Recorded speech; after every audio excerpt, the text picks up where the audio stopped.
Ishowspeed was born from a black gorilla in a scientific laboratory of a mad scientist. This scientific laboratory was in Canada in a deserted, very cold place. The scientist conducted experiments in genetic engineering, and Ishowspeed was a mixture of a man, a dog, and a gorilla.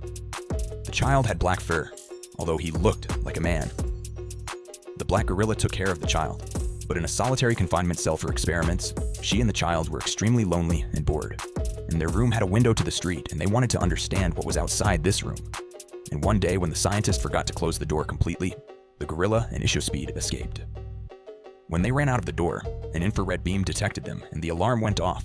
The scientist with machine guns ran out to catch up them. They found a huge infrared button to blow up the laboratory and activated the self-destruction of the laboratory. They had 30 seconds to escape, but the scientist was very close behind with a machine gun and shot the air to detain them. The mother gorilla decided to attack the scientist. Ishowspeed begged her not to do this, but she wanted to save her child, so she did not listen to him. At the end, she hugged Ishowspeed and cried, kissed him on the cheek and lips. And although he begged her to escape with him, she did not listen. With tears in his eyes, Ishowspeed ran to the exit. The doors closed behind him, and he heard shots and his mother's dying scream. Running away from the laboratory, he realized that his mother died, and a tear rolled down his cheeks. He wandered for a long time alone, suffering from hunger until he found a group of dogs who offered him food, and since then, they have become his new family. Many years passed, and they moved from Canada to warmer places in the United States. He lived on a garbage dump with dogs where he barked constantly, until one day he saw a pet store where there was a huge amount of pet food. He wanted to go into this store with so much food, but his gang of street dogs dissuaded him, saying in their dog language that they were not like that, and that people and dogs from the store would not accept them.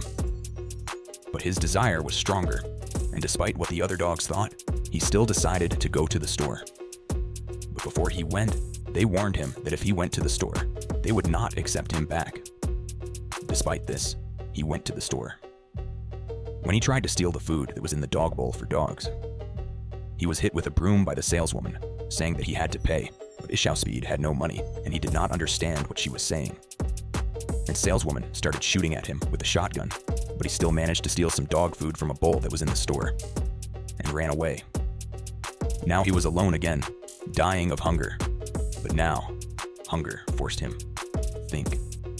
And he noticed a pattern of how people gave green papers and others gave them food in return, on the street where they bought sausage and dough. And then he also saw how a clown was given coins. When evening came and the clown was going home, Ishowspeed caught his cap with his teeth from behind where people were throwing money. The clown resisted, but the strong bite of Ishowspeed's teeth was stronger. He won. All the coins and money fell to the ground, but Ishowspeed did not care. The next day, he began to repeat after the clown. He put the cap in front of him and began to depict various funny grimaces. People who passed by really liked it, and they began to pay money for it. But at the end of the day, the clown saw Ishowspeed, and they began to fight for the cap again. But the clown was ready and prepared a knuckle duster. Hitting Ishowspeed with a knuckle duster, he took the money. But despite the fact that he took his money, he gave him some dog food and said that he would now always have to give half of his money. Ishowspeed did not understand, but the clown was not interested. Ishowspeed happily began to eat the food that the clown gave him.